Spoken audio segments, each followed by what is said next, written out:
പെരുമ്പാവൂരിൽ ക്രൂരമായ കൊലപാതകത്തിന് ഇരയായ ജിഷയുടെ അമ്മ രാജേശ്വരിയെ മലയാളികൾ ആദ്യമായി കാണുന്നത് നെഞ്ചുപൊട്ടിയ ഒരമ്മയായാണ്.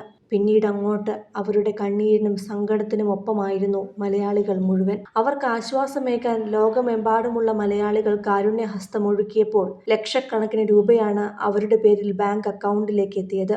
അതവർക്ക് താങ്ങാകുമെന്ന പ്രതീക്ഷയായിരുന്നു.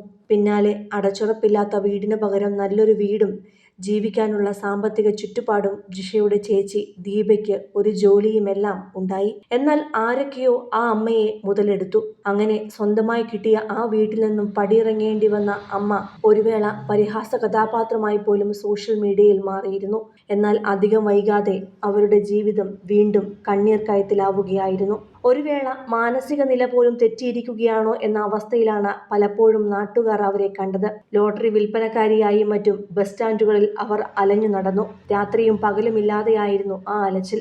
ഒടുവിലിപ്പോൾ അവരുടെ വിയോഗ വാർത്തയാണ് നാടിനെ മുഴുവൻ കണ്ണീരിലാഴ്ത്തിയിരിക്കുന്നത്. ഏറെക്കാലമായി രോഗബാധിതയായി ചികിത്സയിലായിരുന്ന രാജേശ്വരിയെ ആശുപത്രിയിൽ വെച്ചാണ് മരണത്തിനു കീഴടങ്ങിയത്. മരണവാർത്തയറിഞ്ഞ് ആശുപത്രിയിലും വീട്ടിലുമെത്തിയ ബന്ധുക്കൾക്കും നാട്ടുകാർക്കും ആ രംഗം കണ്ടു നിൽക്കാൻ പ്രയാസമായിരുന്നു. വെള്ള പുതപ്പിച്ചു കിടത്തിയ അമ്മയുടെ മൃതദേഹത്തിനരികെ തളർന്നിരുന്ന് പൊട്ടിക്കരയുന്ന മകൾ ദീപയുടെ ദൃശ്യങ്ങൾ കണ്ടുനിന്നവരുടെ ഉള്ളുലയ്ക്കുന്നതായിരുന്നു. ആരുമില്ലാതായില്ലേ, സഹിക്കാൻ പറ്റുന്നില്ലമ്മയെന്ന ദീപയുടെ വിലാപം ചുറ്റും കൂടിയവരുടെ കണ്ണുകളെ ഈർന്നണിയിച്ചു. ദീപയും ഭർത്താവും ചേർന്നാണ് അമ്മയുടെ അന്ത്യകർമ്മങ്ങളെല്ലാം ചെയ്തത്. ജീവിതത്തിൽ ഒരുപാട് കഷ്ടപ്പാടുകളും വലിയൊരു ദുരന്തവും നേരിട്ട ആ കുടുംബത്തിൽ ഇനി താൻ ഒറ്റയ്ക്കായി എന്ന തിരിച്ചറിവാണ് ദീപയെ തളർത്തിയത്. പെരുമ്പാവൂർ മലമുറിയിലെ പൊതുശ്മശാനത്തിലാണ് അമ്മയുടെ സംസ്കാരം നടന്നത്. അവസാന ചടങ്ങുകൾക്കായി എത്തിയ ദീപ അമ്മയുടെ മുഖത്തു നോക്കി വിങ്ങിപ്പൊട്ടുകയായിരുന്നു. ജിഷയുടെ മരണശേഷം രാജേശ്വരിയുടെയും ദീപയുടെയും ജീവിതം വലിയ പ്രതിസന്ധികളിലൂടെയാണ് കടന്നുപോയത്. മകളുടെ വിയോഗമേൽപ്പിച്ച ആഘാതത്തിൽ നിന്നും രാജേശ്വരി ഒരിക്കലും പൂർണ്ണമായി മോചിതയായിരുന്നില്ല.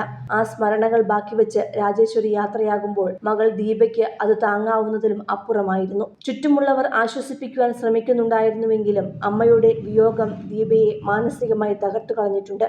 പെരുമ്പാവൂരിലെ ആ വീട് വീണ്ടും ഒരു ദുഃഖസാന്ദ്രമായ അന്തരീക്ഷത്തിന് സാക്ഷ്യം വഹിക്കുകയാണ്. 72 വയസ്സായിരുന്നു ജിഷയുടെ അമ്മയുടെ പ്രായം. 2016 ഏപ്രിലാണ് രാജേശ്വരിയുടെ ഇളയ മകളായ നിയമവിദ്യാർത്ഥിനി ജിഷ പീഡനത്തിന് ഇരയായി കൊല്ലപ്പെടുന്നത്. 2 മാസത്തിന് ശേഷമാണ് കൊലപാതകത്തിലെ മുഖ്യപ്രതിയായ അസം സ്വദേശി അമീറുൽ ഇസ്ലാമിനെ അറസ്റ്റ് ചെയ്യുന്നത്.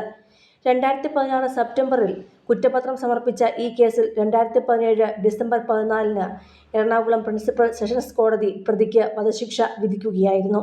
എന്നാൽ പിന്നീട് ആ വിധി സുപ്രീം കോടതി സ്റ്റേ ചെയ്തിരുന്നു. ജിഷ കൊല്ലപ്പെട്ട് 10 വർഷം തികയാൻ ഇനി 1 മാസം മാത്രം ബാക്കി നിൽക്കെയാണ് അമ്മയുടെ മരണവും സംഭവിച്ചിരിക്കുന്നത്.